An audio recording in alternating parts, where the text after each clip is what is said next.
Donc lui, l'idée, c'était de revenir un petit peu sur ce qui a pu être fait sur le phytoplancton, particulièrement en plan d'eau, et puis de revenir un peu sur l'historique, finalement, donc de la création, et puis maintenant de se poser la question de l'évolution, de l'actualisation, et de se rendre compte que finalement les choses ne sont pas figées à un moment donné quand on a développé les choses, mais que les choses peuvent évoluer. Alors, comme ça a pu être évoqué, le phytoplancton forcément fait partie des maillons qui sont requis pour la directive cadre européenne sur l'eau en plan d'eau, et dans lequel on demande évidemment d'évaluer pour les produits plus 50 hectares de la même façon. Et c'est à ce titre-là qu'a été développé l'indice phytoplancton lacustre, donc, on a dit Jean, nommé IPLAC. Alors, juste quelques mots sur l'indicateur tel qu'il a été créé. Alors, comme c'est écrit ici en version 2012-13, en fait, il est composé aujourd'hui donc de deux métriques, MCS et puis MBA. Sans rentrer dans le détail, mais juste s'appesantir sur la première, donc il y a la métrique de composition spécifique, et qui est donc basée sur une liste fermée d'espèces pour lesquelles on était capable de donner une valeur indicatrice dans les relevés qu'on peut avoir. Et donc, qu'on comprenne bien, c'est qu'à l'époque du développement, on reposait tous nos travaux sur un jeu de données qui couvre la période de 2005 à 2011, ce qui représentait en gros 388 années de relevés sur tous les plans d'eau confondus sur le territoire métropolitain. Donc ayant au moins 4 campagnes par an, ce qui est requis pour avoir au moins une idée pas trop mauvaise de la variabilité au sein d'un plan d'eau au cours du temps, et ce qui représente 1466 prélèvements au total. Et donc grâce à ça, on a pu développer cette fameuse liste de 165 espèces contributives pour lesquelles on avait au moins 20 occurrences dans l'ensemble des plans d'eau de métropole et pour lesquelles on était capable de dire ça a une valeur d'un taxon plutôt de bonne qualité ou plutôt de mauvaise qualité d'eau.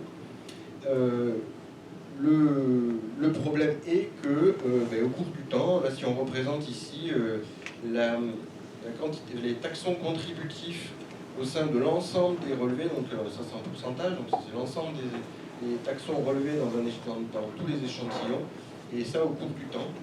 Donc on voit que ici l'ensemble des taxons qui contribuent finalement à l'indicateur sont autour de 40-50% des taxons relevés qui contribuent à l'indicateur, et que d'année en année ça a tendance à décroître et qu'on perd en moyenne 0,7% de contributivité, enfin de taxons qui contribuent à l'indicateur au cours du temps.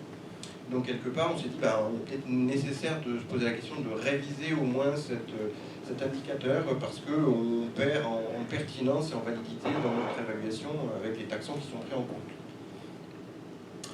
Du coup c'est ce qui a amené au programme de révision de l'IPLAC, donc qui aboutira, on va appeler ça IPLAC 2024 pour la suite de la présentation. Donc le premier constat, c'est évidemment qu'on a une baisse de la contributivité au cours du temps, et puis qu'on a quand même maintenant plus de 10 ans de plus de données entre le moment où on a fini le développement, la marche forcée dans le cadre des intercalibrations, du fonctionnement de l'Europe, enfin des premières mises en place de l'indicateur, donc 2011-2012, et puis maintenant. Et donc on se dit il faut effectivement tendre à réviser les scores de tous ces taxons qui contribuent, et donc les 165, voire de pouvoir en rajouter d'autres pour être un peu plus pertinent, un peu plus robuste dans notre évaluation. Donc finalement essayer d'améliorer et la robustesse et la performance de l'indicateur si c'était possible en prenant en compte plus de choses. Du coup, on est reparti sur l'acquisition de données, donc d'aller récupérer des données auprès des agences de l'eau. Je remercie une fois de plus à nous avoir fourni toutes ces données, parce qu'elles ne sont pas forcément bancarisées de manière centralisée nationale, mais par agence globalement. Plus NIAD pour les données de physico-chimie des eaux dont on a besoin aussi pour les pressions. Et puis donc vous voyez qu'on a récupéré l'ancienne période 2005-2011 et puis de 2012 à 2023 pour avoir l'ensemble de la période qui suit. Et ce qui fait qu'aujourd'hui pour développement on se retrouve avec 2016 années de relevé contre les 388 tout à l'heure. Ce qui fait 7700 prélèvements de phyto contre les 1500 que l'on avait au début dans le développement de 2012. Et in fine de tout cela, c'est qu'on se retrouve avec potentiellement 553 espèces pour lesquelles on est capable de faire un profil écologique et qui pourraient donc servir dans cette nouvelle liste complémentaire de taxons bioindicateurs. Donc une fois de plus versus les 165 qu'on a vu au début, ce qui est quand même plutôt encourageant ou bénéfique à l'échelle du relevé complet. mais toujours pareil, en considérant qu'on élimine tout ce qui est juste déterminé au genre ou à moins que le genre, rester la famille ou indéterminé. Et puis une spécificité qui n'était pas prise en compte dans la version d'IPELAC appliquée actuellement, c'est que les variétés, les formes, les sous-espèces sont ramenées à l'espèce pour ne pas les perdre, même si on perd un peu dans la précision, si je puis dire, mais c'est au moins pour ne pas perdre ce niveau, cet accent identifié et les ramener à leur espèce. Du coup, qu'est-ce que ça nous donne globalement? Alors là, c'est le box-plot de l'indice actuellement mis en œuvre, où on retrouve donc en gros les 40% de taxons qui sont relevés et qui contribuent dans les relevés à l'indicateur. Et avec la nouvelle version, on monterait jusqu'à 70% en termes de médiane de représentation des taxons contributifs. Ça, c'est pour leur nombre, et ça, c'est la même, une autre vision, mais au travers de la quantité de matière, donc au travers du biovolume de tous ces taxons. Ici, un peu moins de 40%, et on passerait aussi, en gros, 70% de représentation, donc ce qui serait déjà un petit peu mieux pour l'ensemble de la représentation de la communauté. Et puis, si on regarde juste spécifiquement les espèces qui sont identifiées dans les relevés, puisque dans la diapo précédente, c'est tout ce qui a été relevé dans l'échantillon, que ce soit indéterminé, que ce soit genre, que ce soit, enfin, par été capable de mettre un nom autre que l'embranchement ou quelque chose de très global. Et là, c'est uniquement les espèces. Et on voit donc que dans l'indicateur actuel, c'est en gros 60% des espèces qui sont identifiées dans les échantillons qui contribuent à l'indicateur. Et on pourrait monter jusqu'à près de 100% dans la majeure partie des relevés, et de la même façon en biovolume. Donc on va vraiment avoir un gain très significatif de représentativité de l'indicateur, de l'ensemble des espèces présentes au travers de l'indicateur. Et en termes de performance de l'indicateur, alors à gauche, toujours l'IPELAC actuel de 2013, vous voyez donc un R carré de 0,4, on gagne à peine un peu plus, mais bon, c'est toujours mieux que de perdre en tout cas, mais c'est surtout le gain de représentation au sein des taxons qui nous importaient très clairement là-dedans. Et puis donc, pour terminer là-dessus, finalement on a quoi? C'est qu'on arrive a priori avec ce développement à gagner significativement en représentativité des taxons présents dans nos échantillons, 165 à en gros 500 espèces qui vont pouvoir contribuer.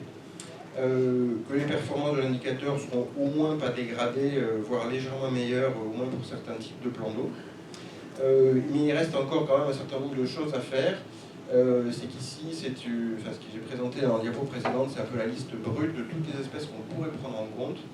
Mais il va falloir quand même encore toiletter cette liste pour éliminer, on va dire, les espèces qui ont été déterminées, mais qui sont un peu borderline en termes de détermination, un peu trop délicates à déterminer, et qui ne seront pas répétables en routine par plein de biomolécules.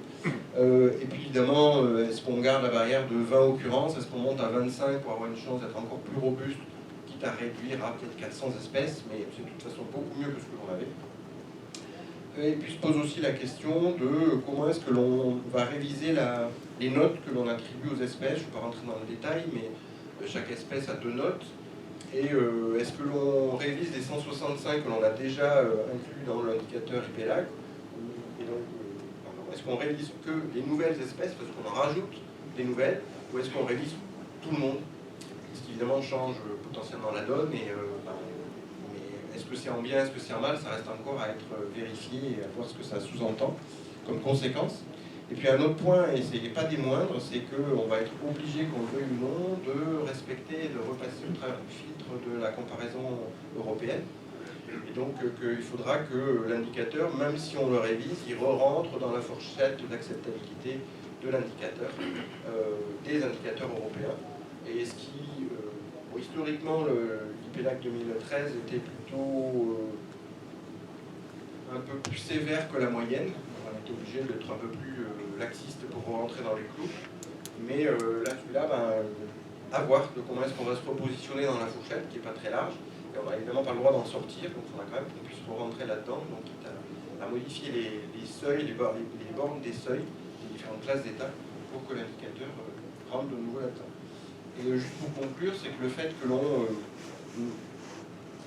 allonge fortement cette liste de contributives, on peut espérer fortement aussi que l'indicateur sera aussi plus beaucoup plus applicable dans des territoires un peu atypiques sur lesquels on n'avait pas trop de données, et je pense une fois de plus au département d'outre-mer, pour lequel on a effectivement très peu de taxons qui contribuaient, au moins à la fourchette basse. Donc là, ça risque de nous aider à avoir un peu plus de taxons qui contribuent, et aussi dans des cas un peu particuliers avec prolifération type cyanobactérie, pour lesquels certains taxons ne contribuaient pas dans les PELAC, faute de données à l'époque du développement